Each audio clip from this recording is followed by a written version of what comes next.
함께 기도드립니다. 참으로 좋으신 하나님 감사합니다. 한 주 동안 우리들을 주님의 품 안에서 지켜주시고 하나님 오늘 이 아침에 거룩한 주의 존전에 나와 예배할 수 있도록 인도해 주심에 감사드립니다. 하나님 이 시간 주를 예배합니다. 형식적으로 우리의 삶에 습관화된 예배가 아니라 내 삶이 진정으로 주님께 나아가 주님을 구하고 주의 말씀에 귀 기울이는 하나님 거룩한 예배가 일어나도록 도와주시옵소서. 존귀하신 예수님 이름으로 감사하며 기도드렸사옵나이다. 아멘. 다 함께 찬송가 79장 주 하나님 지으신 모든 세계 함께 찬송드립니다.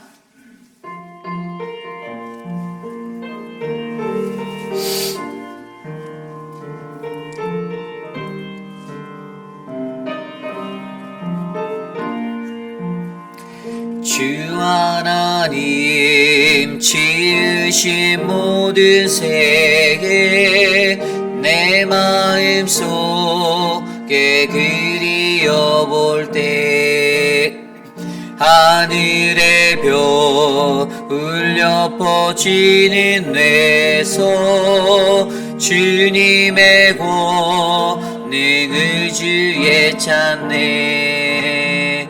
주님의 높고 위대하심을 내 영혼이 찬양하네. 주님의 높고 위대하심을 내 영혼이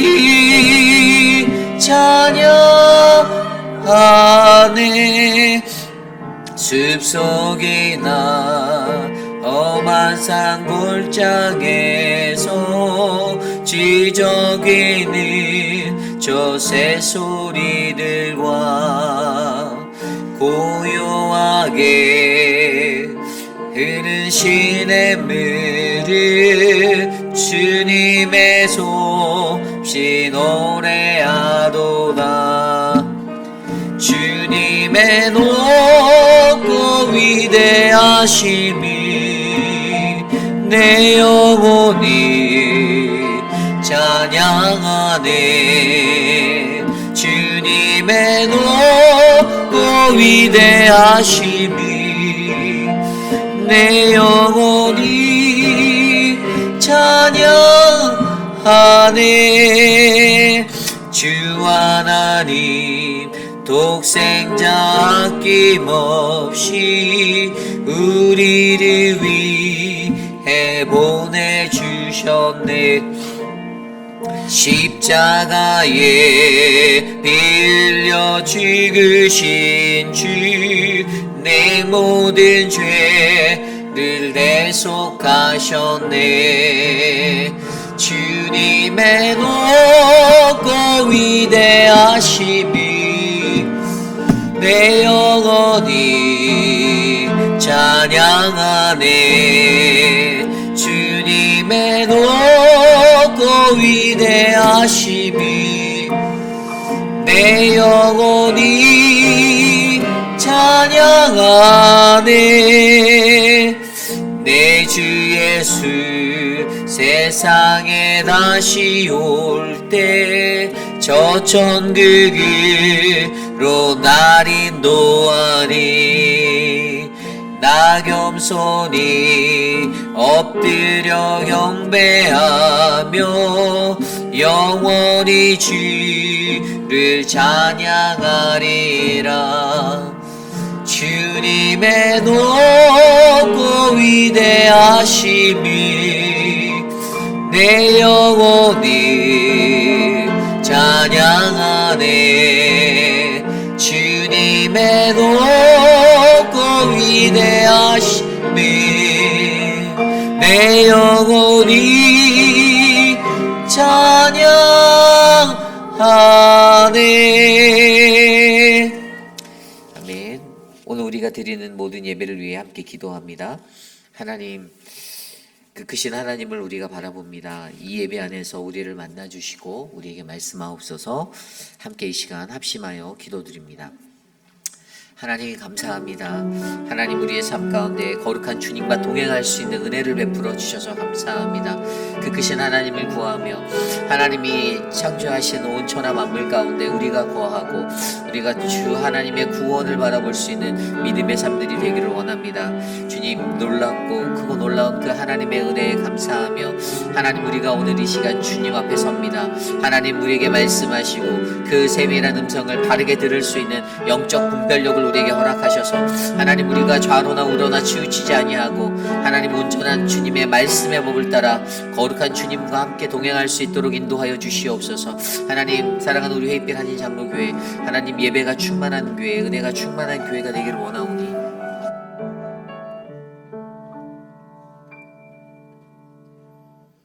아기 예수 이 땅에 오심을 기다리는 대림절, 또 이렇게 저희들을 하나님을 예배하는 귀한 자리로 불러주시니 감사합니다. 주님께 감사하는 마음으로 저희들 함께 모여 거룩하신 예수 그리스도의 이름을 높여드리며 신령과 진정으로 정성을 다하여 예배드리기를 원합니다. 주님, 저희를 너무나 잘 알고 계시기에 이 시간 기도하며 저희의 더러운 죄를 하나님 앞에 고백합니다. 입으로는 사랑한다 말하면서 마음으로는 미워하였고, 믿는다고 하면서도 의심했으며, 용서한다고 하면서도 아직까지 형제의 허물을 기억하고 있는 저희는 하나님 앞에 죄인입니다. 저희들의 추악한 모습들을 용서하여 주시옵소서. 굽어진 마음, 비뚤어진 생각들을 잡아주시고 교만한 모습들을 버리고 온전하고 정결한 모습으로 주님의 오심을 기뻐할 수 있는 저희들 되게 하시옵소서. 또 한 해가 저물어 갑니다. 주님의 몸된 교회를 위하여 맡은 바 직책에 끝까지 충성을 다하게 하시고 주님 보시기에 부끄러운 종이 되지 않게 하옵소서. 저희 믿음의 공동체가 치열한 영적 삶 속에서도 예수님의 명령 따라 힘쓰는 교회 되게 하시고 하나님만이 주인 되시는 교회, 병든 많은 환우분들이 하나님의 치유를 경험하는 그런 교회, 마음이 상한 자들이 회복되며 하나님 안에 참 자유를 누리는 그런 공동체 되게 하소서. 예수님의 마음과 생각으로 하나로 연합되는 믿음의 귀한 공동체가 되기를 간절히 기도합니다. 또 하나님의 뜻이 있어 이곳으로 보내주신 김준용 목사님과 그 가정을 기억하시고 정착하고 사역하게 되시는 모든 일들을 위해 하나님의 은혜로 함께하여 주시옵소서. 오늘도 말씀의 검을 들고 단위에 서시는 담임 목사님을 기억하시고 하나님의 입과 손발이 되어서 하나님께서 원하시고 기뻐하시는 그 성령의 능력으로 충만케 하여 주시옵소서. 선포되어지는 거룩하신 하늘의 말씀으로 우리의 빈 심령이 채워지게 하시고 온전한 믿음과 하늘의 소망을 가지고 오늘 하루를 또 살아가게 하옵소서. 거룩하신 주님, 우리의 예배를 통하여 영광 받아 주시옵소서. 이 모든 말씀 우리 주 예수 그리스도의 귀한 이름으로 감사하며 간절히 기도드렸사옵나이다. 아멘.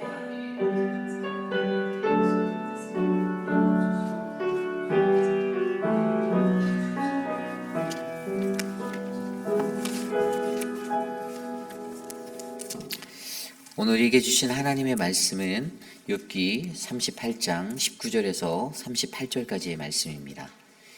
욥기 38장 19절에서 38절까지의 말씀, 저와 여러분이 한 절씩 교독하시고 38절 한 목소리로 합독합니다. 어느 것이 광명이 있는 곳으로 가는 길이냐? 어느 것이 흑암이 있는 곳으로 가는 길이냐? 너는 그의 지경으로 그를 데려갈 수 있느냐? 그의 집으로 가는 길이 알고 있느냐? 내가 아마도 알리라. 내가 그때 태어났으리니 너의 횟수가 많음이니라. 내가 눈 곳간에 들어갔느냐? 우박 창고를 보았느냐? 내가 환난 때와 교전과 전쟁의 날을 위하여 이것을 남겨두었노라. 광명이 어느 길로 뻗치며 동풍이 어느 길로 땅에 흩어지느냐? 누가 홍수를 위하여 물길을 터 주었으며 우레와 번갯길을 내어 주었느냐?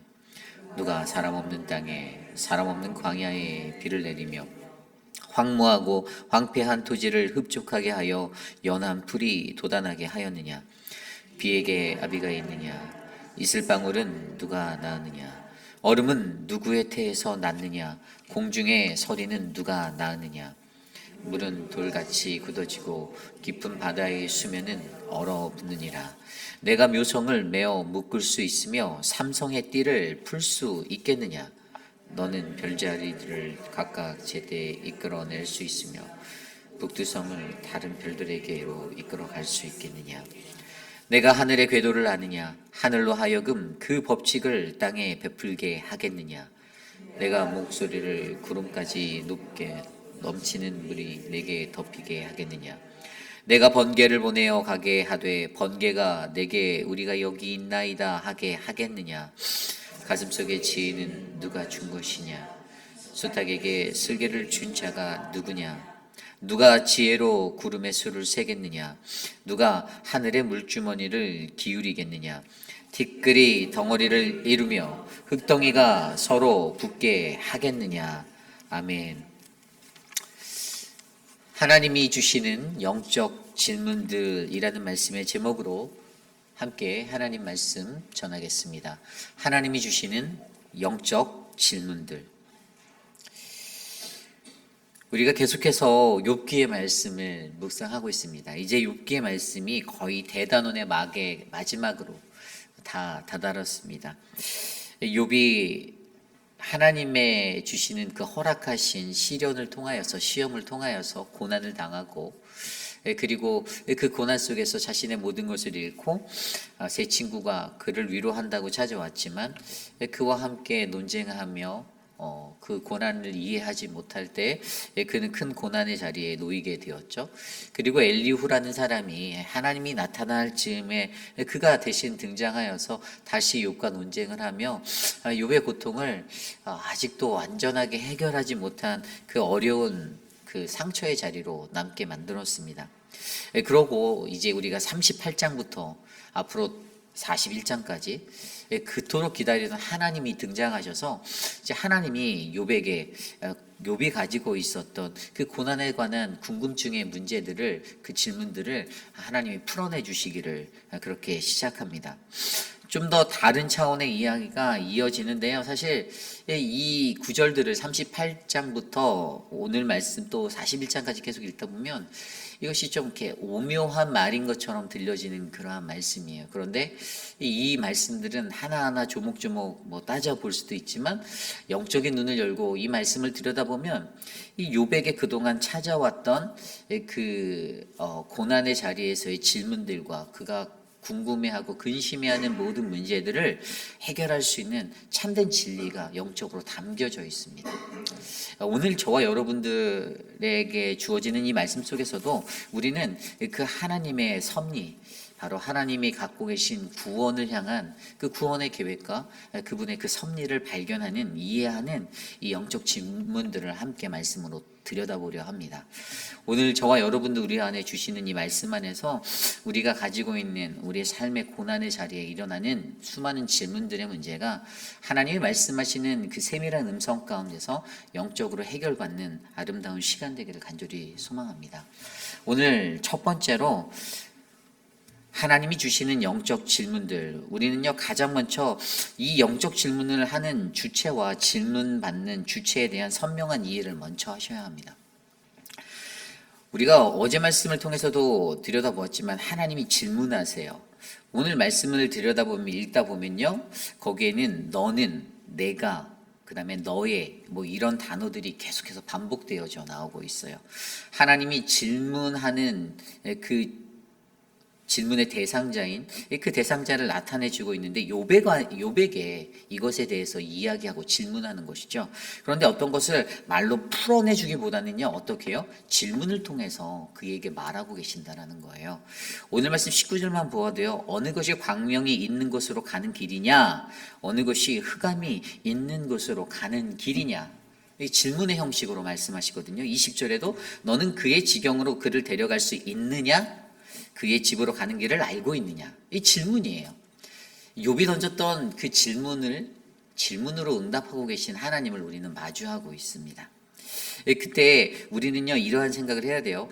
이 질문을 통하여 하나님이 이 질문들을 통하여서 분명히 나에게 말씀하시고자 하는, 욥에게 말씀하시고자 하는 것들이 있는데 우리가 이것들을 잘 기억해 보아야 합니다. 그리고 오늘 말씀들을 계속 읽다 보면요, 또 다른 눈에 잘 들어오는 주체적인 이 단어가 들어오는데 그것이 바로 누가라는 단어예요. 25절 말씀에도 보면 누가 홍수를 위하여 물길을 터주었으며, 26절에도 누가 사람 없는 땅에, 28절에도 누가, 29절에도 누가, 계속 누가라는 이 수식어가 이 질문들 가운데 딸려가고 있다는 것을 우리는 발견하게 됩니다. 여러분, 이 질문을 이해할 때요, 이 질문을 통하여서 이 질문이 가지고 있는 참된 의미들을 좀 우리는 생각해 보아야 합니다. 이 존 맥스웰이 썼던 책 중에 인생의 중요한 순간에 다시 물어야 할 것들이라는 책이 있어요. 근데 이 존 맥스웰이 썼던 그 책 안에 보면 7가지 질문의 중요성에 대한 이야기를 하거든요. 이 질문을 통해서 우리가 무엇을 얻을 수 있나, 어떤 유익을 얻을 수 있나. 그가 책에서 뭐라고 말했냐면 질문을 통해서 답을 얻을 수 있다라고 말합니다. 이게 무슨 말인가 하면 그가 어떤 가지고 있는 여러 가지 질문들을 통해서 그가 갖고 있는 이 가치를 높이려면 이 질문을 하는 것이 되게 중요하다라고 그가 말을 하는데요. 그때 더 중요한 것이 질문을 해야 답을 얻을 수 있는 그때 가장 중요한 것은 적절한 순간에 또 적절한 사람에게 또 적절한 질문을 하는 것, 이것이 매우 중요하다는 거예요. 그가 이해하지 못하는 것들, 어떤 답을 모르는 것들을 바르게 이해시키고 알게 하기 위해서는요, 가장 적절한 타이밍에 적절한 사람에게 그 적절한 질문이 던져져야만 그가 그것들 가운데서 그 답을 찾을 수 있다라고 설명하고 있습니다. 두 번째는 질문은 꽉 닫혀 있는 그 문들을 열어주는 알리바바의 주문과 같다라고 이야기합니다.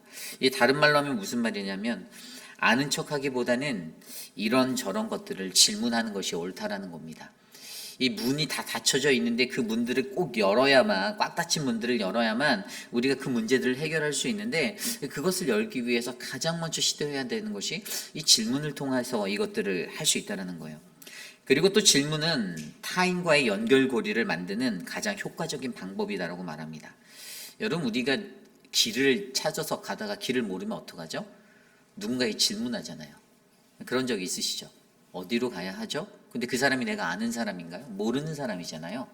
이 새로운 사람과의 만남과의 관계 속에서도 이 질문이라는 연결고리가 있으면 그 사람과의 효과적인 관계가 생성될 수 있는 시작점이 될 수 있는 거예요. 그래서 이 질문을 통해서 타인과의 연결고리를 만들 수 있는 이 촉발점을 만들 수 있다는 것입니다. 이 소통의 중요성에 대해서 생각해야 하는 거죠. 그리고 네 번째는 질문은 사람을 겸손하게 만든다는 거예요.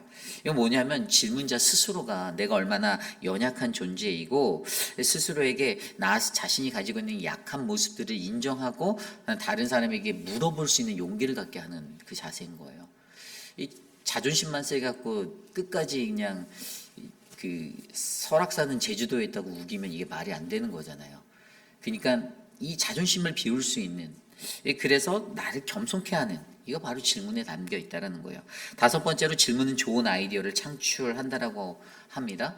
우리가 잘 알고 있는 토마스 에디슨이 어떤 말을 했냐면 내가 사용한 아이디어의 대부분은 다른 사람의 머리에서 나왔지만 그들이 발전시키지 못한 것뿐이다라고 이야기합니다.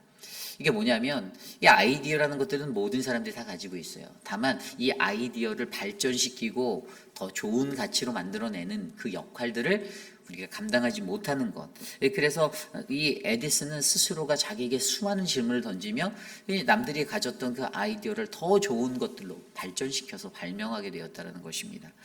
여섯 번째는 이 질문은 새로운 관점을 제공한다라고 말합니다. 우리가 가지고 있는 내게 고정된 나에게 박혀져 있는 가치관들, 우리가 욥기의 말씀을 통해서도 여러분 그 가치관이 계속 더 넓혀지는 것들을 엘리후를 통해서도 보게 되었잖아요. 구원에 관계된 것들도 죄와 인과응보라는 그 사상에 갇혀 살아가던 사람들 마음에 하나님의 은혜의 자리가 있고 소망의 자리가 될 수 있다라는 그 구원관도 우리는 바라보게 된 것처럼 이 우리에게 막혀져 있는 고정되어져 있는 가치관들이 질문을 통해서 바뀔 수 있다는 것입니다. 그리고 마지막으로 일곱 번째로 질문은 타성에서 벗어나게 해준다는 거예요. 이 타성이 뭐예요? 나태함이에요. 내가 가지고 있는 안일함입니다. 이 나태함에 대한 예방주사가 바로 질문이 될 수 있다는 겁니다. 현재 내가 정체되어져 있는 상태 가운데서 이것들을 깨뜨리고 새로운 사고와 행동 방식들을 내가 찾기를 원할 때 우리는 질문해야 한다라고 맥스웰은 이야기합니다. 그렇습니다. 이 질문이라는 것은요, 나로 생각하게 만드는 것이에요. 내가 어떠한 존재인지, 내가 어떠한 사람인지, 여러분 나에 대해서 잘 모르십니까? 스스로 질문하시기 바랍니다. 내가 어떠한 인간인지를 내가 알고 싶다라면 하나님께 질문해 보세요. 그러면 여러분 내가 보일 것입니다.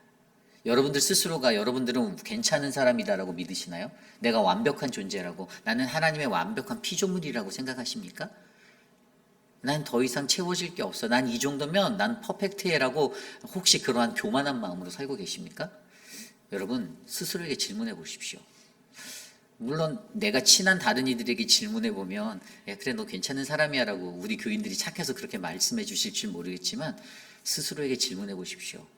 절대로 내가 정말 괜찮은 사람이다라는 답이 나올 수가 없어요. 그렇기 때문에 이 질문을 통해서 어떻게 해요? 하나님이 원했던 것은요, 이 질문을 통해서 욥이 스스로가 성찰하기를 바랬던 거예요. 그가 궁금해하는 것들을, 그가 하나님께 질문했던 것들, 고난 가운데서 내가 왜 고난을 받아야 하고, 하나님 내가 의롭지 못했습니까? 하나님이 나와 함께하지 않습니까? 라는 이 수많았던 질문들 가운데서도 하나님이 그에게 아니야, 뭐야, 넌 그렇지 않아, 이렇게 말씀해 주지 않고 하나님이 질문으로 말씀해 주시는 그 응답의 모습은요, 우리 인간이 가지고 있는 자기 중심적인 족쇄를 깨뜨려 버리고 우리가 가지고 있는 갇혀진 생각들을 깨쳐버리고 더 넓은 마음의 것들로 나를 바라보고 하나님을 이해하는 그 은혜의 자리에 서기 원한다는 사실을 저와 여러분들이 기억하셔야만 합니다. 그러므로 여러분 이 질문이 굉장히 중요한 거예요. 질문하는 주체가 하나님이 되십니다. 그리고 질문받는 우리들이 그 하나님이 던져주시는 질문 속에서 주님이 말씀하시는 그 질문의 영적 의미를 깨달아 알아 내가 하나님을 다시 바라보고 하나님에 대한 거룩한 믿음의 백성의 소망을 내 안에 일으키 세우는 저와 여러분 우리 모두가 되시기를 간절히 소망합니다. 이것이 오늘 말씀의 첫 번째, 하나님이 주시는 영적 질문들, 이것들을 이해하기 위해서 질문하는 주체와 질문받는 주체에 대한 선명한 이해가 필요하다입니다. 오늘 두 번째로 하나님이 주시는 영적 질문들, 우리는 하나님의 구원을 바르게 이해하셔야 한다는 것입니다. 하나님의 구원을 바르게 이해해라. 오늘 말씀 19절과 21절까지의 말씀에 여러분 어떤 질문이 드러나 있습니까? 빛과 어둠의 경로에 관한 질문이 나와요. 빛과 어둠의 경로. 광명이 있는 곳으로 가는 길을 아느냐? 후감이 있는 곳으로 가는 길을 내가 아느냐라고 말하고 있어요. 그러면서 더 이 말씀을 보면 21절에 뭐라고 나오냐? 더 재밌는 말이 내가 아마도 알리라. 내가 그때 태어났으리니 너의 횟수가 많음이라. 쉽게 말하면 네가 나이를 먹었으니 그 정도는 너도 알 거라고, 이 하나님께서 약간 장난치듯이 말하는 이런 느낌적으로 그에게 말하고 있어요. 여기에서는 여러분 문자적인 것으로 이 말씀을 그냥 받아보면 이게 뭐지? 빛이 어디에서 오고 어둠이 어디에서 오는지 아니? 뭐 이런 질문으로 느껴질 거예요. 뭐 동쪽에서 해가 뜨고 서쪽으로 지는 이런 일상의 자연현상을 얘기하는 것 같지만 영적으로 이 말씀을 들여다보면요, 선과 악이 우리 안에 구별되어지는 것, 너로 말미암아 나로 말미암아 우리가 하나님의 구원을 아는가, 하나님의 구원의 길을 아는가라는 영적인 질문을 담고 있다는 거예요. 여러분 빛이라는 것은요 하나님의 자녀들이 늘 거해야 하는 자리입니다. 우리는 이 빛 대신 예수 그리스도가 우리의 구원의 길이 되심을 다 알고 있습니다. 여러분 이것을 믿으십니까? 저와 여러분 모두가 잘 아는 가장 기본적인 기초는 요한복음 14장 6절에 나온 말씀이죠. 예수께서 이르시되 내가 곧 길이요 진리요 생명이니 나로 말미암지 않고서는 아버지께로 나아갈 자가 없느니라. 아멘. 가장 기초적인 원리.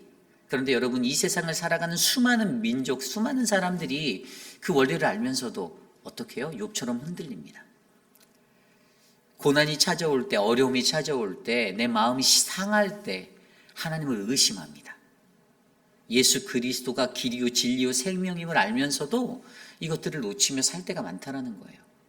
그래서 욥에게 하나님이 질문하는 거예요. 고통받고 있던 그에게 너가 그 구원의 길을 알고 있니? 라고 물어보시는 거예요. 네가 무엇이 악한 길인지 너도 알고 있니? 너 그거 분별할 수 있지? 구별할 수 있지? 광명이 있는 곳으로 가는 길, 구원에 이르는 길, 악한 곳에 빠져서 그 악에 젖었을 때 흑암이 있는 곳으로 가는 그 지옥으로 가는 길 너 알지 않아? 라고 말해주는 거예요. 영적인 문제예요.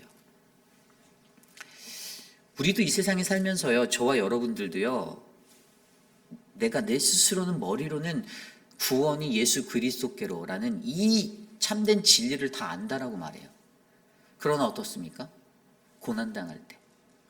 고난당할 때 쉽사리 그냥 툭하면 아우 나 교회 안 나가. 그냥 이놈의 교회 안 나가. 그렇게 말하는 분들. 뭐 작은 거 내 마음에 안 들면은 이리저리 클레임하고 블레임해서 어떻게든 그것들을 얻어내려고 막 인간적인 모든 잔꾀와 모든 수단을 동원하는 인생이 되는 것들. 여러분 하나님이 다 알고 계십니다. 그냥 사람의 자리에서 사람들이 져주는 것은 왜 져줄까요? 그것들이 죽고 사는 문제가 아니기 때문임을 기억하셔야 됩니다. 하나님이요, 우리에게 가장 시급하고 가장 긴급한 문제는 우리의 영혼이 구원받고 우리가 주님 앞에 회복되어지는, 하나님의 형상으로 회복되어지는 그 거룩한 인생이 우리에게 너무나도 필요한 것인데, 여전히 우리 인간들은요, 이 세상 살면서 별거 아닌 거에 아웅다웅거리고 살고 있어요. 하나님이 우리에게 말씀하신 가장 큰, 우리에게 가장 긴급한 구원이라는, 내가 내 영혼이 구원받을 수 있는 거 없는가, 내가 내 가족이 구원받을 수 있는가 없는가의 문제가 시급한 문제인데, 내가 이것을 얻어내는가, 이것을 얻지 않아내는가, 내가 내 마음대로 다스릴 수 있는가, 내 마음대로 할 수 없는가의 문제에 사로잡혀 인생의 시간들을 허비하고 아웅거리고 살고 있다는 것입니다. 그러므로 여러분, 저와 여러분이 가지고 있는 자기 중심적인 족쇄를 끊어내 버리시기를 부탁드립니다. 끊어내셔야 돼요. 근데 어렵습니다. 3살 버릇 80까지 간다라고 잘 안 고쳐집니다. 하루아침에 바뀔 인생이 아닌 거 저도 잘 압니다. 저도 그렇거든요. 제 안에 이미 잡혀져 있는 기준과 가치관이 있기 때문에 쉽게 깨뜨려지지 않는 것들이 있어요. 저는 저 스스로가 그걸 나만의 신념이다라고 생각할 때도, 착각할 때도 있습니다. 그러나 여러분, 우리가 가장 주관적으로 보는 것이 아니라 가장 객관적으로 바라봐야 하는 것은요, 하나님이 우리에게 가장 원하는 인생은요, 내게 찾아오는 고난과 시련을 통해서 내가 하나님의 구원이라는 것을 올바르게 이해하는 것, 이 구원을 상기하며 이 구원의 길을 온전히 바라보는 이 길을 걸어가는 아름다운 믿음의 백성이 되기 원하신다는 것을 기억하시길 바랍니다. 그러므로 오늘 저와 여러분, 사랑하는 우리 모든 교우들에게 우리의 삶에 고난이 찾아오고 내가 근심이 일어날 때 우리는 하나님이 던져주시는 그 질문 안에서, 이 질문 때문에 머리 아파하시지 마시고 이 질문이 주시는 영적 의미들을 바르게 발견하여서 하나님께 나아가는 저와 여러분, 우리 모두가 되시기를 소망합니다. 아까 제가 21절에 말씀드렸잖아요. 너의 횟수가 많음이라 너 나이가 먹었으니 아마도 알리라. 하나님이 장난치듯이 던지시는 이 말, 굉장히 의미심장한 말이에요. 여러분, 이 말씀이 제게는 야, 너 나이를 그렇게 먹었는데 너 아직도 이거 몰라라고, 야, 너 신앙생활 그렇게 했는데 너 이 구원의 길 이거 아직도 이해 못해? 너 분별 못해? 무엇이 바른 길이고 무엇이 거룩한 길이고 무엇이 악한 길인지 너 아직도 분별 못하니? 우리들의 영적인 성숙이 나이가 들면 들수록 정비례해서 더 성숙해지고 더 깊어져 가야만 되는데, 나이가 먹으면 먹을수록, 한 살 한 살 나이가 먹으면 먹을수록 더 성령 충만해지고 더 뜨거워지고 그 영적 분별력이 가득가득 채워져야 하는데, 희미해지고 흐리멍텅해지고 혼미해져가는 그 우리들의 영적인 아둔함 때문에 하나님이 욥에게 말해주는 거예요. 너 나이 그렇게 먹었는데 아마도 알 거야. 우리의 영적인 나이가 성숙해지고 더 거룩해지는 그 거룩한 믿음의 신앙이 바로 저와 여러분 안에 일어나길 간절히 소망합니다. 이것이 오늘 말씀의 두 번째, 바로 하나님이 주시는 영적 질문들, 하나님의 구원을 바르게 이해하라입니다. 오늘 마지막으로 하나님이 주시는 영적 질문들, 하나님의 섭리를 바르게 이해하라입니다. 하나님의 섭리를 바르게 이해하라. 22절부터 오늘 마지막 38절까지의 말씀을 들여다보면 이렇게 나와 있습니다. 22절입니다. 내가 눈 곳간에 들어갔느냐? 우박 창고를 보았느냐? 이게 무슨 말일까라는 생각이 들 정도로 이상한 질문을 던지세요. 22절부터 38절까지 보면 크게 한 세네 가지 질문들이 눈에 보여요. 첫 번째는 이 전쟁의 도구를 쓰시려는 눈을 저장해 둔 곡간과 우박을 쌓은 창고를 네가 알고 있니? 라는 것에 대해서 질문하고 있어요. 그리고 이 뒤에 가면 26절부터 30절까지 비와 이슬, 얼음과 서리가 내리는 원리를 네가 알고 있니? 라고 질문하십니다. 그리고 31절부터 33절까지 별들을 다스릴 수 있니? 그리고 34절부터 38절에 번개를 명해 제자리로 가게 하고 구름을 기울여 비를 내리는 그 원리를 네가 알고 있니? 간단히 말해서 빛과 바람과 폭우와 번개, 비, 이슬, 얼음, 서리 이런 것들을 통해서 하나님께서 나타내 주시는 것은 바로 이 자연현상 속에 담겨 있는 하나님의 경륜, 하나님의 섭리를 내가 아는가라는 질문이 거죠. 우리가 온천하 만물 가운데 우리가 한 피조물로 살아갈 때 우리에게 늘 다가오는 그 자연현상, 이 모든 섭리 가운데서 여러분 우리는 가장 먼저 하나님을 발견하셔야만 합니다. 이 생명이 없어 보이는 이 강대상도 사실 하나님이 만드신 거잖아요. 그죠? 나무를 만드신 하나님, 이 나무를 세우신 하나님, 그 모든 우리가 살고 있는 우리의 세상의 모든 것들이 다 하나님이 지으신 것, 하나님의 손길에 닿지 않은 것이 없는데 우리 인간이 교만해서 우리 인간이 어떻게 생각합니까? 이 과학은 기술이다라는 이 힘의 원리를 믿고 살아간 그러한 사람들. 그래서 도킨슨처럼 그냥 하나님을 신을 믿지 않고 인간이 만든 신이다라고 꾸며버리고 그렇게 비판하는 자들이 일어나는 것, 여전히 그들의 지성과 그들의 지식이 하나님보다 더 크다라고 하기 때문에 하나님을 무신으로 만들어버리는 그 어긋난 생각들 갖고 세상 속에서 논쟁하고 살고 있다는 것이죠. 그래서 우리가 가장 먼저 이해하는 건 바로 22절부터 38절까지의 모든 얘기에 나와 있는, 그래서 여러분 22절부터 38절까지가 바로 누가라는 것이 굉장히 많이 강조되어 있어요. 하나, 둘, 셋, 넷, 다, 여, 일곱, 여덟, 아홉, 10번이나 사용되었어요. 누가라는 단어가 엄청나게 사용되었어요. 그 핵심이 뭐냐면요, 이 천지 만물을 운행하시고 많은 것들을 다스리시는 이가 누구라는 거예요. 바로 이게 핵심인 거예요. 내가 바로 하나님의 섭리를 이해하니? 하나님의 경륜을 이해하니? 이것이 그분이 말하는 핵심이다라는 것이죠. 디모데전서 1장 3절 말씀과 4절 말씀에 이렇게 나와 있습니다. 내가 마게도냐로 갈 때 너를 권하여 에베소서에 머물러 한 것은 어떤 사람들을 명하여 다른 교훈을 가르치지 말며 신화와 끝없는 족보에 몰두하지 말게 하려 함이라. 이런 것은 믿음 안에 있는 하나님의 경륜을 이름보다 도리어 변론을 내는 것이라. 아멘. 여기서 말하는 하나님의 경륜이 바로 하나님의 섭리입니다. 근데 무가치한 변론만 일으키는 것이 무엇라고요? 다른 교훈을 가르치는 것과 신화와 끝없는 족보에 몰두하게 만드는 인생들이라는 거예요. 인간들이 집중하는 거죠. 야, 너 본관이 어디니? 야, 너 어디 출신이야? 야, 너는 뿌리가 어디니? 야, 너 학교 어디 나왔어? 인간적인 지식들로, 인간적인 것들로 자신들의 것들을 연결하려고 하는 것들 다 부질없는 것이라는 겁니다. 하나님의 섭리를 이해하기에, 하나님의 경륜을 이해하기에는 정말 불필요한 무가치한 변론만 일으키는 것들밖에 되지 않는다라고 사도 바울이 말하고 있습니다. 그런데 여러분, 여기서 중요한 것이 바로 하나님의 섭리예요. 하나님의 섭리.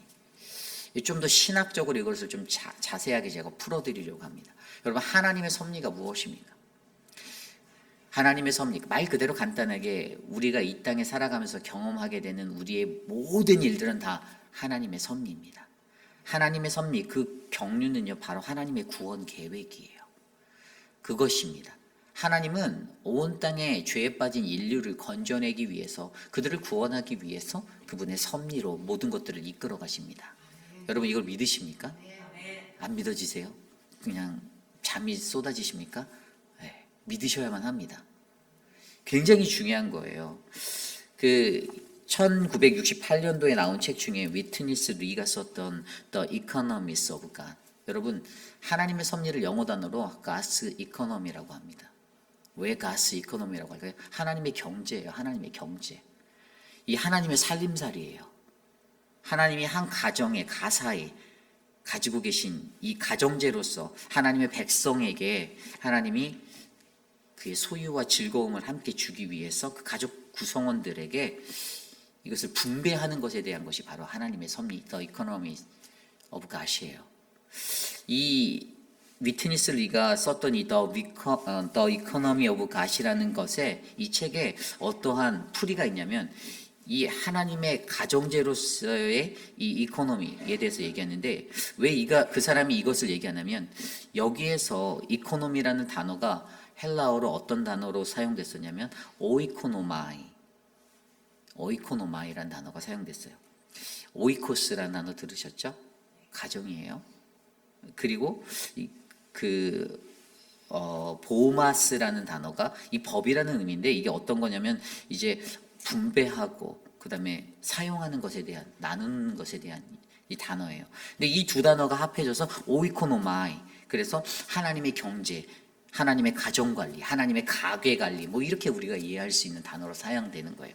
그런데 여기에서 가장 중요한 그가 말하는 핵심이 하나님의 가계관리의 가장 큰 기본적인 원칙은 아까 설명드린 대로 가정제로서의 하나님의 백성들에게 바로 그 가정 구성원에게 그 오이코노마이라는 것이 소유와 즐거움을 위해서 가정 모든 구성원에게 그 가정제를 잘 분배하는 것, 나눠주는 것. 이것이 바로 하나님의 섭리라는 것이에요.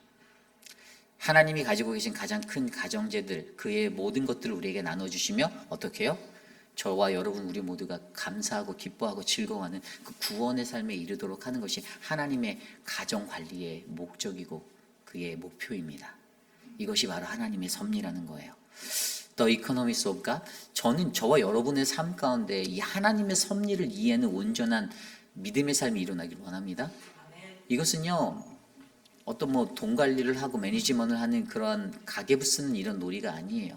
이것은 어떻게 하면 저와 여러분 이 땅에 있는 영혼이 구원받을까? 어떻게 하면 우리가 그분의 그 계획, 그 가정 가계 관리의 가장 큰 목표인 구원에 이를까를 우리가 믿음의 경륜으로 바라보고 그분의 경륜과 섭리 가운데 그것을 믿고 나아가는 그 은혜의 자리라는 것이에요. 그러므로 여러분 하나님이 주시는 이 영적 질문들을 통해서 이 수많은 아까 놓여진 이 질문들 가운데서 세상의 모든 피조물들 모든 만물들이 움직이는 그 원리를 그냥 그가 얘기하는 것 같지만 실질적으로 그가 우리에게 욥에게 원했던 건 너는 나의 지배 하나님의 지배 이 하나님의 경륜 이 섭리를 너는 이해하니? 너 알고 있니? 너 그렇게 아는데 왜 지금 네가 고통받고 어렵다고 해서 왜 나한테 투정해? 이렇게 말씀해 주시는 거죠. 우리들의 모습을 비춰보시길 바랍니다. 내가 정말로 하나님의 섭리를 제대로 이해하고 있다면 내게 찾아오는 시련과 고난도 감사가 되기를 기대합니다. 목회자로 살아가면서 늘 고민하는 것이 저는 단 한 가지입니다. 어떻게 하면 우리 교회의 성도님들이 구원받을 수 있을까를 걱정합니다. 물론 연약한 분들이 많죠. 뭐 저도 그랬기 때문에 저도 그렇죠. 아직도 늘 이렇게 인간적인 것들이 내 안에 연약함으로 있어서 내가 흔들리고 넘어지기도 할 때도 있습니다. 생각이 많아지죠. 너무 많은 생각하다 보니까 이게 딴 길로 가기도 하십니다. 그런데 중요한 건요. 오늘 말씀을 통해서 하나님이 욥에게 질문을 던져서 말씀하시는 그래서 하나님의 섭리, 하나님의 구원과 섭리를 이해하는 이 영적 지혜에 이르게 하는 것. 저는 저와 여러분들의 우리의 삶에서 날마다 우리가 이 질문들을 마주해야 한다고 생각합니다. 지나가는 길가에서 운전을 하시면서 창밖을 내다보시면 무슨 생각을 하십니까? 내게 보이는 저 아름다운 산천들을 바라보며 하나님의 섭리가 나의 구원을 위한 하나님의 이코노미로 느껴지십니까? 그런 은혜가 저는 저와 여러분에게 늘 묵상되어지기를 소망합니다. 그러한 거룩한 은혜가 저와 여러분에게 넘쳐날 때 우리는 비로소 하나님이 원하시는 구원의 자리에 이룰 줄 믿습니다. 오늘 주신 말씀을 놓고 함께 기도하기 전에 찬양하려 합니다. 이 찬양을 모르실 수도 있는데 하늘을 바라보다 주님의 솜씨라는 찬양이에요. 우리 함께 이 찬양 드리겠습니다.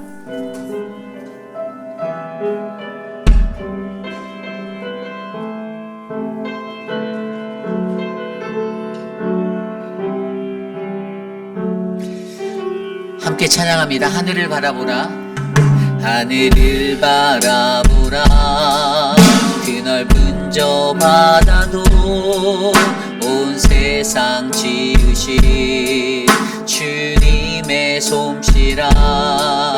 먹구름이 다가와 태양을 가려도 만물을 주관하시는 주님의 섭리라. 고개를 들고 어두운 마음을 열어 크신 주님의 능력을 바라보라. 너와 나 지으신 주의 놀라운 손길 우리 다 함께 주를 찬양해.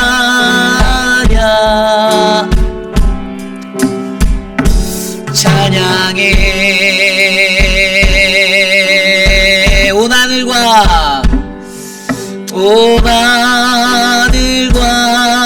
땅 위에 마무라. 겸손히 무릎 꿇고 주의 위엄 앞에 경배하라. 다시 한번 찬양할까요? 하늘을 바라보라. 하늘을 바라보라.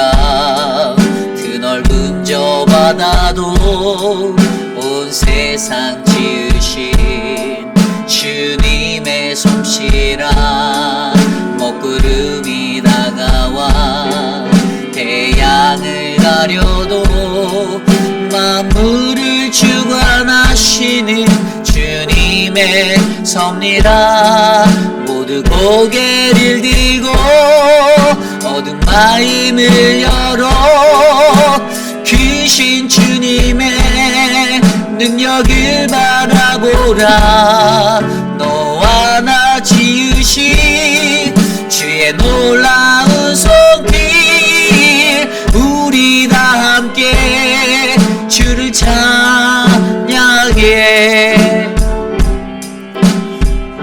찬양해. 온 하늘과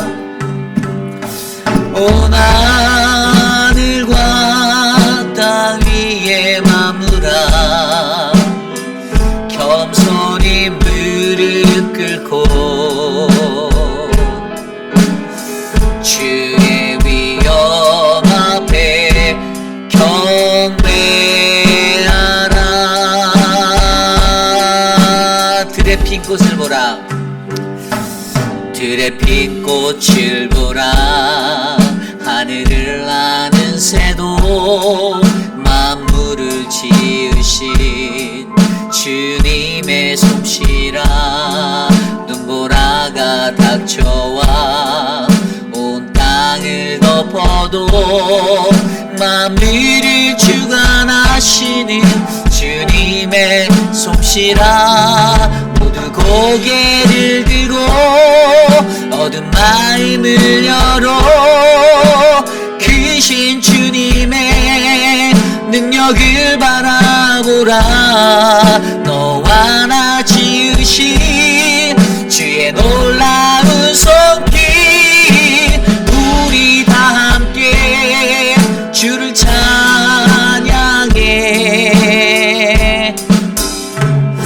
찬양해. 온 하늘과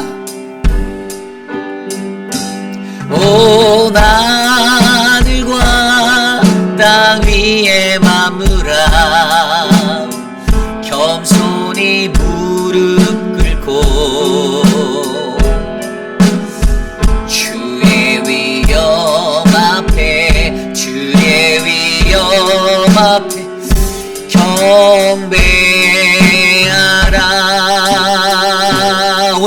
올라오나 들과 땅 위에 마무라 겸손히 무릎 꿇고 주의 위엄 앞에 주의 위엄 앞에 주의 위엄 앞에 주의 위엄 앞에 경배하라.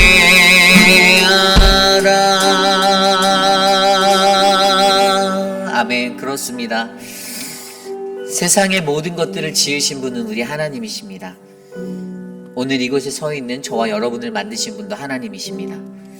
우리가 이 하나님의 구원의 계획과 이 섭리를 이해하지 못한다라면 우리는 우리가 인생을 살아가며 우리의 인생 가운데 온전한 우리의 삶의 목적을 잃어버리는 그런 방황자들이 될 것입니다. 하나님이 나를 부르셨습니다. 하나님이 여러분들을 부르셨습니다. 하나님은 우리를 구원하시기 원합니다. 하나님 그분의 섭리로 우리를 이끄시기 원합니다. 세상에 흘러가는 그 모든 세상의 모든 일들, 모든 것들, 모든 만물들이 다 하나님이 지으신 뜻대로 우리를 인도하시고 구원하기 위한 그분의 계획 가운데 있음을 기억하십시오. 쏟아지는 하나님의 질문들을 영적으로 받아들이시기 원합니다. 이 질문 속에서 하나님을 만나기 원합니다. 함께 이 시간 기도합니다. 하나님, 오늘 우리에게 주신 말씀 속에서 우리에게 쏟아지는 이 질문들을 통하여 하나님 욥의 영적 상태를 점검하기 원하시는, 우리들의 영적 상태를 점검하기 원하시는 하나님을 마주하게 됩니다. 주 하나님이 지으신 모든 세계 가운데 놓여진 우리들, 하나님의 구원을 바르게 이해하고 하나님의 섭리를 바르게 이해하는 하나님 우리들이 될 수 있도록 은혜를 베풀어 주시옵소서. 사랑의 하나님 도와주시옵소서. 다스려 주시옵소서. 이끌어 주시옵소서. 하나님 인도하여 주시기를 간절히 소망합니다. 여전히 나는 그 구원의 음성, 구원의 계획 가운데 놓여진 존재임을 이해하지 못한 채 하나님 세상 가운데서 방황하고 연약한 모습들, 인간적인 완악함들 드러내며 살아가고 있사오니 하나님 나를 불쌍히 여기시고 나를 만져주시고 주님 그 구원의 자리에 서게 하여 주시옵소서. 도와주시옵소서. 계속해서 기도할 때 하나님 우리 교회를 위하여 기도합니다. 여러분, 교회라는 공동체는요 한 사람이 잘해서 되는 것이 아닙니다. 목사 혼자 열심히 한다고, 또 장로님들만 열심히 한다고 교회가 바로 세워지는 것이 아니에요. 각각의 구성원이 된 여러분들이 하나님 앞에 가장 건강한 믿음의 신앙의 모습으로 서주셔야 됩니다. 제가 부탁드릴게요. 여러분, 혼미해지지 마시기를 부탁드립니다. 인간적으로 원하는 욕심이 나서 막 인간적인 머리 써서 사람들에게 말해서 사람들 동원해서 목사에게 찾아가서 말하게 하고 시키고, 그래서 그것들을 얻어내려고 잔꾀 부리지 마시기를 부탁드립니다. 하나님께서 우리들에게 주시는 그 거룩한 인생이 말씀대로 살아가는 거잖아요. 내가 하나님이 내게 원하는 것들 우리는 듣지도 않고 순종하지도 않으면서 하나님 앞에 언제까지 땡깡 쓰면서 내가 원하는 거 다 달라고 그렇게 어린아이처럼 살아갈 것입니까? 나이는 70, 80 다 먹어가는데 그 인생의 시간은 그렇게 나에게 채워져 가는데 나는 여전히 어린아이와 같은 신앙의 자리 머물고 있다라면 하나님이 그거 보고 얼마나 안타까워 하시겠어요. 내게 직분은 있는데, 내가 하나님이 그 주신 자리는 나는 서 있는데 하는 모습과 행동들은 전혀 그렇지 못한다라면 하나님이 가슴을 치며 아파하고 계실 겁니다. 여러분, 우리 교회가 더 성숙해지기를 원합니다. 기도해 주십시오. 한 사람 한 사람 그 믿음의 자리에 설 수 있도록 우리 교회가 그러한 건강한 교회 되도록 저는 믿습니다. 확신합니다. 그 하나님이 우리 교회를 얼마나 사랑하시는지를 제가 알기 때문에 저는 그러한 악의 뿌리들은 다 잘라내질 줄 잘 믿습니다. 그래서 여러분들 기도해 주시기를 부탁드립니다. 사람에게 아쉽다라고 머리 조아리지 않을 거예요. 죄송하지만 저는 그러지 않을 겁니다. 하나님과의 관계 속에서 여러분들 스스로가 갈 수 있는 길을 저는 말씀으로 나누고 전할 뿐입니다. 여러분들 이 길들에서 승리하시길 부탁드립니다. 함께 우리 교회를 위해서 기도합니다. 하나님 도와주십시오. 사랑하는 우리 회의비라는 장로교회가 건강한 믿음의 교회가 되길 원합니다. 하나님, 어리석은 우리들의 삶을 불쌍히 여겨주시고 하나님 우리들을 통하여 거룩한 건강의 믿음의 삶을 영위하고 살 수 있는 지혜를 주셨사오니 하나님 도와주십시오. 돌보아 주십시오. 깨달아 알게 하여 주시옵소서. 사랑하는 시무장로님들에게 힘을 주십시오. 하나님 그들에게 리더십으로서 강건함을 주시고 건강을 주시고 영적 충만함을 주시고 하나님 이 교회의 기둥이 되게 하셨사오니 흔들리지 않고 요동하지 않는 기둥이 되어 우리 교회를 더욱더 건강하게 이끌어갈 수 있도록 하나님 사용하여 주시옵소서. 주님, 사역자들 한 사람 한 사람에게 말씀의 능력과 믿음의 눈을 더하여 주십시오. 인간적인 것에 사람들에게 맞추어 하나님 그들과 타협하여 하나님의 것들을 혼미하게 만드는 어리석은 지도자가 아니라 하나님의 말씀을 가르치고 그 말씀을 선포하며 하나님 살아갈 수 있는 담대함을 더하여 주시옵소서. 도와 주시옵소서. 다스려 주시옵소서.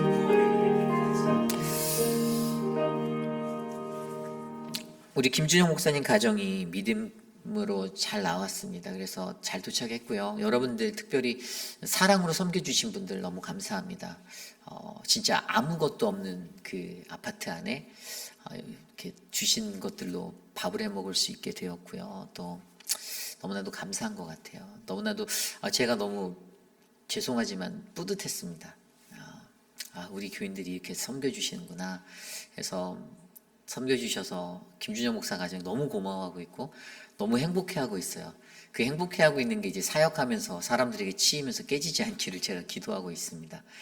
아직까지는 너무 행복해하고 있어요. 너무 잘 왔다라고 느끼고 있는 것 같아요. 제가 이렇게 힌트를 드렸듯이 저보다 조금 정말 잘생겼더라고요. 그래서 제가 하나님 나 지으신 것에 만족합니다 이러면서 사는데 너무 멋지고 귀한 분들 오셨어요. 그래서 아직 이렇게 나이가 또 연소합니다. 하지만 연소하다고 경히 여기지 마시고 여러분 그래도 목회자예요. 5대인 받은 신학교 학부부터 졸업해서 신학교육을 다 대학원 MDB까지 마친 목회자입니다. 그래서 이 가정을 여러분 축복해 주시고 우리 사모님도 성품 너무 좋으세요. 활발하시고 너무 사람도 너무 좋고요. 여러분들 기도해 주십시오. 이 가정이 우리 교회에서 잘 정착하여서 저와 서지원 목사님 또 우리 유중은 전도사님과 모든 표목사님 모든 사역팀들과 함께 한마음으로 이 사역을 잘 이끌어갈 수 있도록 간혹 가다가 꼭 이렇게 뭐 우리 교회 예는 아니겠지만 담임 목사에게 불만 있는 가정들이 꼭 이렇게 부목사 가정에 접근해서 이렇게 하시잖아요. 아무 소용 없어요. 제가 일부러 한국에서 데려온 이유가 제 교단에 후배를 데려왔습니다. 여러분 100번 찍어도 안 넘어갑니다. 미리 말씀드려요. 혼미하게 흔들지 마십시오. 그래서 이 친구들 굉장히 순수하고 열정 있고 정말 귀한 존재예요. 그래서 저희 교회에서 잘 성장해서 또 나중에 좋은 목회자로 좋은 파송을 받을 수 있는 그러한 분들이 될 줄 저는 믿습니다. 그래서 성격도 너무 좋더라고요. 뭐 인사성도 바르고 저 솔직히 두려운 게 이제 나와 서재원 목사를 향한 사랑은 다 식었겠구나라는 생각이 들더라고요. 그래서 많이 괜찮습니다. 그냥 많이 사랑해 주십시오. 그래서 여러분들이 주님의 은혜로 이 가정 위에서 쏟아주신 사랑 감사하고 우리 교회 잘 정착해서 맡겨진 사역 잘 감당하도록 이렇게 기도해 주시길 부탁드립니다. 돌아오는 이제 내일 정식 인사를 드리고 사역을 시작하고요.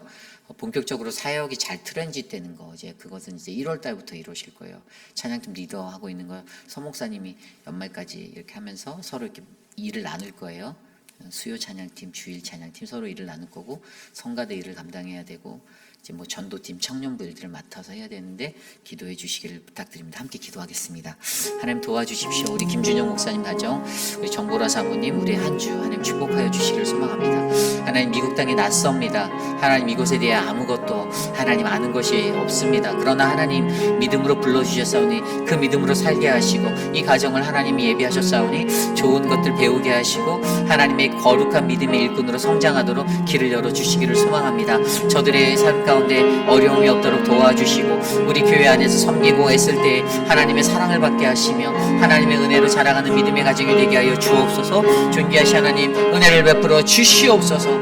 하나님 인도하여 주시옵소서. 하나님 다스려 주시기를 간절히 소망합니다. 우리 마지막으로 기도합니다. 내일 있을 우리 모든 예배를 위해 기도합니다. 우리 KM의 예배와 EM 예배, 우리 주일학교 키즈처치 예배, 말씀을 전하는 저와 표건 목사님, 유중은 전도사님에게 지혜를 주시고 하나님의 능력으로 세워지게 해달라고 모든 예배 가운데 참여하는 온 회중이 주의 말씀 안에서 감사와 기쁨, 은혜를 누릴 수 있는 거룩한 예배 되게 해달라고 이 시간 합심하여 기도하며 제가 기도하고 축도로 마칩니다. 하나님 도와주십시오. 우리의 예배를 주께 올려드립니다. 우리의 예배를 사랑하시는 하나님, 우리의 예배의 주인이 되신 하나님, 우리의 예배를 기뻐 받아주시고 하나님의 거룩한 성령의 운행하심이 이곳에 넘치도록 하나님 동행하여 주시옵소서. 사랑의 하나님, 존귀하신 하나님, 우리를 인도하시는 그 하나님을 바라봅니다. 하나님의 능력으로 우리를 덮어주시고 주의 말씀으로, 주의 보혈로, 그 십자가로 우리를 인도하여 주시옵소서. 존귀하신 하나님, 표금 목사님에게 힘을 주시고 유중훈 전도사님에게 힘을 주시고 설교자들의 마음 가운데 담대함이 있게 하시고 하나님의 말씀을 선포할 때에 능력이 나타나게 하옵소서. 이 말씀을 듣는 모든 성도들의 마음 가운데 치유와 회복의 은혜가 넘치도록 역사하여 주시옵소서. 주의 영광이 이곳에 나타내 주시옵소서.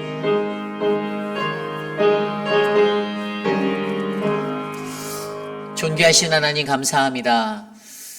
하나님, 오늘도 거룩한 주의 전진에 나와 가장 먼저 하루의 첫 시간을 드린 믿음의 백성들을 축복하여 주시기를 간절히 부탁합니다. 하나님, 갈급하여 주님 앞에 나왔습니다. 하나님, 마음의 심령에 하나님 그 뜨거움을 느끼고자 주님 앞에 나왔습니다. 하나님이 전해주신 그 말씀 안에서 하나님 은혜와 감사와 감동을 느낄 수 있는 그 은혜가 충만하여지도록 하나님 식지 아니하는 그 뜨거운 마음으로 하나님 저들을 붙잡아 주시옵소서. 하나님, 우리 교회 하나님 먼 한국 땅에서 하나님 미국 땅을 밟게 된 우리 김준영 목사 가정을 지켜주시기를 소망합니다.